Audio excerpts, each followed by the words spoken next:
All right, welcome back to the One Bar and Lumpagus show. I'm One Bar. I'm riding solo today. Today we're going to be talking about five biggest disappointments. Yes, this is kind of a Debbie Downer episode, but they need to be said because we need to get these things fixed. Five biggest disappointments of the 2020 season, and that just doesn't mean players. It just means anything and everything goes here. What we watched in 2020 was fairly gross. So we're going to talk about some things that were just overly disappointing when it came to the Vikings. Before we get into that, subscribe. We are that close to 2,000. Look at it. I mean, I think we're like got 10 to go. So remember to subscribe. Get your chance to win a One Bar and Lumpagus hoodie. And we're going to be here every damn day. And something tells me we're going to be here about 2 or 3 times a day, every day this offseason, talking anything Vikings. So let's hop into this. Top 5 disappointing things that happened for the Vikings in 2020 season. Let's start off with an easy one. Easy one, defense. And I know we had injuries. I know we had opt-outs. And we had some young guys in the secondary. But talk about disappointing. The fall that damn far. 27th ranked overall defense. Pretty damn near close to the end or the bottom when it comes to rushing.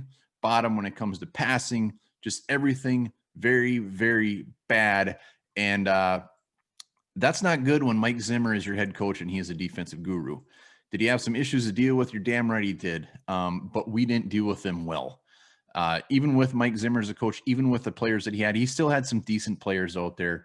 And it was just a mess all year. And the most disappointing part is we didn't really seem to get very creative out there to try to mix things up. Sure, Shamar Stephen, not great. Jaleel Johnson, not great. A lot of players that just did not step up, which we're going to talk about. But why not mix things up? Why not throw Armon Watts out there? Why not throw James Lynch out there? I mean, were they that bad? The defense was just a disaster. And another part of this is they didn't really have a backup plan. And Zimmer's pretty much come out and admitted that was a mistake, where they weren't really overly prepared to deal with some of these things. There were free agents out there that we could have had. Snacks Harrison, he signed to the Seahawks practice squad. You're telling me he went to come here to Minnesota to actually get some playing time? Just defensive as a whole couldn't have been more disappointing. And that is an issue, like I said, when Zimmer is your head coach. So that is number one. Number two, kind of on the same lines, is just the coaches, the coaching staff as a whole, not taking responsibility. Didn't seem overly fired up. Zimmer, we know in his press conferences, he doesn't get overly ramped up. But sometimes for fans' sakes, for the players' sakes, it's good to see a coach get riled up. It's good to say that they came out and sucked. He doesn't have to go as far as Mike Tomlin in his press conference where he says they sucked, but take some responsibility. A lot of just sliding things off, looking at the type of season, looking at injuries, a lot of that when it's not just, look, we are having a horseshit season. This is not acceptable. And there wasn't much of that.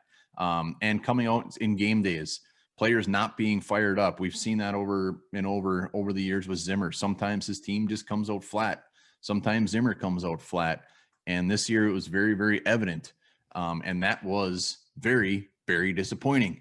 Next up, special teams. Gross. Do we even need to talk about this one? Last year, and maybe I'm just in this fantasy world, last year I thought special teams was at least to the point where it was average. You don't have to worry about it. We don't have to worry about Dan Bailey shanking it. We don't have to worry about balls bouncing off Chad Beebe's head. It just seemed very comfortable. And we signed these guys and we brought them back. Yes, Osborne was a rookie, but special teams was a disaster. To say disappointing is an understatement. They've already moved on from Marwan Malouf. That's the right step. They're already looking at fixing it. But in 2020, it was a damn mess from top to bottom. Next up, number 4, vets that didn't show up. This one's the weirdest one. Jaleel Johnson, Femi Odenigbo, Anthony Harris. These guys had a chance to really come out, make a mark, make some damn money next year. And they were non-existent almost. Jaleel Johnson, this was his moment. I've been a minor Jaleel Johnson fan throughout the years, thinking he just needed his chance to get out there. Well, he got his chance. He was kind of a ghost out there, was not really doing much. I know Michael Pierce opted out. I know having him in there would have helped everyone along that defensive line. But you're in the NFL. They need to step up. Odenigbo, last season, he had 7 sacks in the last 8 games, something crazy like that. Just fell off. I don't know what it is. Odenabo, I feel, you know, he's good against the run. He's not horrible by any means, and I think he's a good depth player for sure. But he just maybe expectations were too high for him, but very disappointed. And then Anthony Harris, bring him back on the franchise tag again, another guy that's hoping to make some big old money this offseason. Didn't help his cause at all. I can't see any chance he comes back to the Vikings. I think that's probably a pretty mutual feeling at this point. But him coming out, even in the last couple of games, just looking like he didn't want to be there. Tough to watch. Tough to watch. Last up, final, most disappointing part about the 2020 season is just not fixing things when they were broke. Clearly, there were some issues, and it goes back to just the not taking responsibility. This is a little bit different, but Dakota Dozier, he started all 16 games. I don't know how that's humanly possible. He was clearly the worst guard. Well, if there was a worst guard in the NFL, I'd love to hear it. But he was one of the worst guards in the NFL. Look at his PFF ranking. Look at everything. Look at his tape. He was very bad. There was not even a sniff of this guy coming out ever. And maybe that has a lot to do with our depth. I know when Pat Elflein was out there, we were sitting there saying, put in Drew Samia, put in Drew Samia. It can't get worse. Well, it got worse. Maybe that was the same case. Maybe we're not giving the coaching staff enough credit. But when you got guys on the bench that are untapped, you got guys like Brett Jones sitting there, you have the chance of possibly moving around an Ezra Cleveland, Riley Reef, whatever, to make it better.